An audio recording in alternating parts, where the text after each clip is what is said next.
Volkswagen, das Auto. Volkswagen is one of the most recognizable German car company manufacturers in the world. The silver VW sign had found its way into TV ads into millions of people's driveways. If you don't know much of the car company itself, the models such as the Jetta, Golf, Passat, and Beetle should refresh your memory.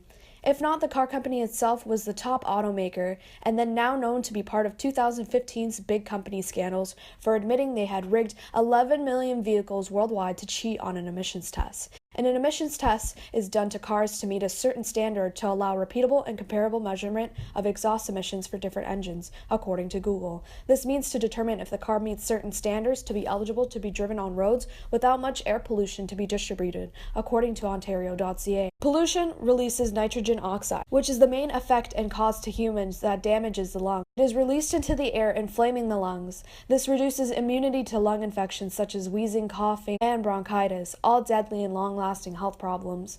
To the ecosystem, it hurts their vegetation and leaves such as food sources to animals and humans, which can be harmful, sourcing from EcoPal. Their scandal traces back to 2014 when University of West Virginia scientists found a software within a Volkswagen that cheats their way into a clean air test so the results come back positive every time. The software detects when the car is being tested. The car then runs differently, acting as though it distributes less pollution than what it actually does. But the car was running 40 times higher than the legal limit of pollution distribution, and the scandal was born. Solely in the US, Volkswagen had admitted to distributing 500,000 cars, but the problem was global in scale. 11 million cars were affected worldwide. The distribution of Volkswagen cars were halted until further investigation. With already a bad reputation, CEO of Volkswagen, Martin Winterkorn, had apologized and resigned his position.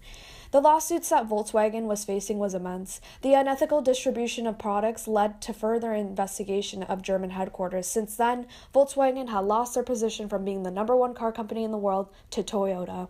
The company as a whole had to distribute $18 billion in order to recuperate from the issue. The only car company that has distributed that amount of money. The majority of the money went to the affected owners. The breakdown consists of $10 billion to the owners, $2.7 billion for the environmental cleanup, $2 billion to promote zero-emission diesel vehicles. But Volkswagen still to this day must face criminal and civil investigations. They still have not recalled all vehicles affected. That doesn't stop Volkswagen consumers to still buy the affordable cars to this day. Imagine all the cars being driven that have successfully cheated the test previous to the discovery. But no one cares. Volkswagen still remains the second highest auto company in the world, thanks to their affordable, cheap car prices. Das Auto.